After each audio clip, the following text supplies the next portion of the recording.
Hey, and welcome to the show. I'm the Crypto Kid, and in these videos, we take a look at Bitcoin and everything that's going on in the world of cryptocurrency. So if you're new to the show, welcome. We make daily videos and keep it relevant to what's going on in the news.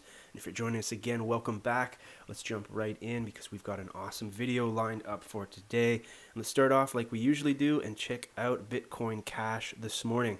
Now, right now, you can see that we are currently sitting just below that $2,300 mark. And yes, we've seen some considerable dips here, not with just Bitcoin Cash, but across the board. Now, similarly with Bitcoin Core, you can see that they reached lows of around 14,000 just below that. And if we jump over to CoinMarketCap, you can see what I mean here. Everything is in the red, down considerably lower than where we were yesterday. Bitcoin Core sitting at around minus 14 over the last 24 hours. Ripple down a staggering 30%. Bitcoin Cash 20 as well as a lot in the top 20 here. So again, we have seen this a few times over the last few months. This does happen. It's nothing new, especially in the world of cryptocurrency. And it appears as though that downward trend has ceased as we hit that floor for a lot of different cryptocurrencies, I should say, with a lot of that volume coming back in to help push that back up.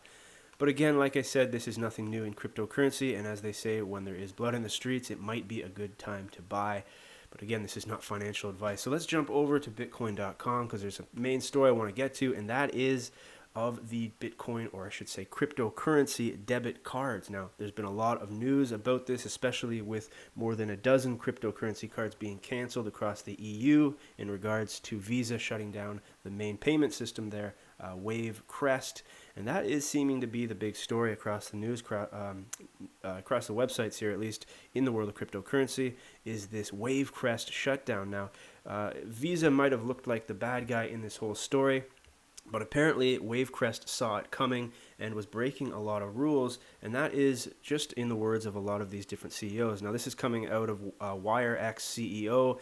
He is saying that WaveCrest have been violating Visa rules for months, and it's 100% WaveCrest's fault, and they knew it was coming a couple months ago. Now, that's a pretty bold statement there, but clearly, this company here, WaveCrest, is being called out for knowing that they were going to be shut down. And that's exactly what happened. Now, it wasn't just WaveX that came out and said this. There was another company, 10X, that was contacted by newsbitcoin.com, and they got some information as well. Now, this is what they had to say here. 10X was prepared for this, as the company has recently entered partnership with a new card issuing partner and is in the process of getting the cards live to replace the old ones as soon as possible. Meanwhile, 10X customers will be able to withdraw their funds from their accounts as of Monday evening, January 8th, while they await developments. Now, that is today, currently making this video on January 8th, so that means if you were holding 10X, or money, I should say, or cryptocurrency within that card, tonight is looking like the nights you can do that. So again, I mean, there's a lot of cards that were pulled right. The rug was pulled right from underneath them, and that is over in Europe. So the EU, these cards were specific to the EU. So if you were holding similar cards in the US right now, you won't have those issues.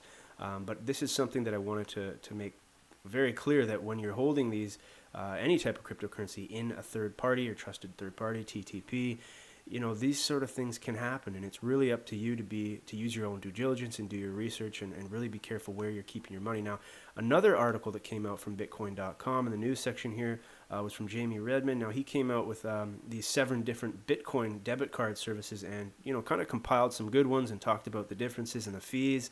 But as he mentions here, keep in mind that as previously reported, that a lot of these that are using WaveCrest Holdings Ltd will be at the moment shut down and rendered completely useless. So I just kind of wanted to go over a few of these because yes, almost every single one of these was working with WaveCrest.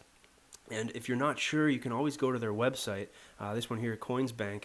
Now, I'm not too sure of this current situation here, but as you can see, this was issued by WaveCrest Holdings. So clearly, if you've got this card and you're holding it and using it in the EU, it's not going to work right now. So this is something that you have to take in mind and take a look at because clearly there is over 29 different crypto cards worldwide, and a lot of these were using that WaveCrest. Now, there is a card here that they mentioned that actually I found out that was not using WaveCrest, and that is SpectroCoin. Now, if you take a look at their website, That guy's pretty happy. It seems like it's working out for him. But their website here doesn't have anything to do with SpectraCoin. In fact, it looks like they're using a company called My Choice. Now, don't be confused that it is my personal choice. The company is called My Choice Corporate. And it seems as though they are another payment system, and there is a bunch of cards using them, specifically SpectraCoin. So again, there's going to be a lot of other payment methods that come out, especially in the wake of all this controversy. So there will be a couple other options to check out. Now, another one, Uquid, I'm not too sure about this, so again, make sure to do your due diligence and research.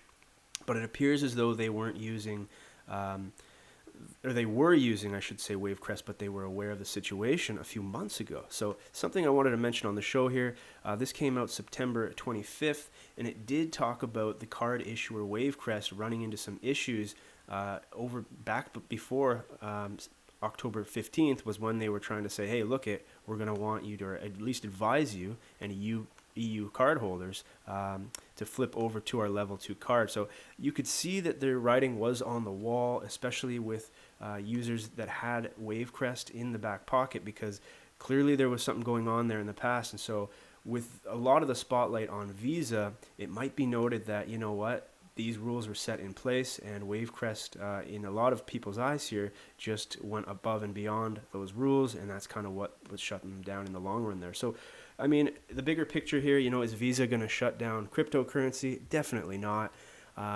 Is this a slight blow? Of course, but what doesn't kill cryptocurrency and Bitcoin is only going to make it stronger, in the sense that now we know, hey, there's some hurdles here. Let's make sure that we do use service providers that are really going to lead us on an upward and ongoing path moving forward into the future. And so I did want to mention Monaco. It's another card here, but the difference here is I believe they stick strictly with the Monaco cryptocurrency, allowing you to use that in regards to Visa. So check this out. I know that they're kind of kicking off their project here in terms of their black cards and other types of steel cards that they are releasing here, but it's a lot different than these other cards that we've mentioned here on the show today. So keep that in mind if you are looking at other cards like Monaco.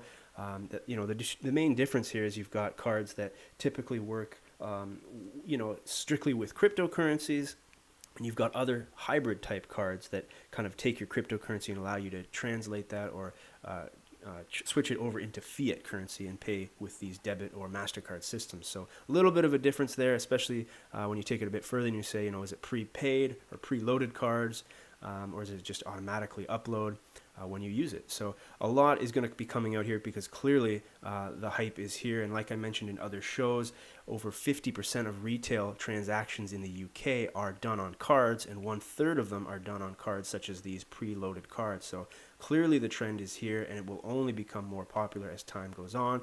And as you know, we will continue to cover these awesome stories. So again, I want to say thanks for watching, because it's really I have you to thank for watching these, and it really means a lot. So I will continue to make these, and please hit that subscribe button if you want, and we will see you in the next one.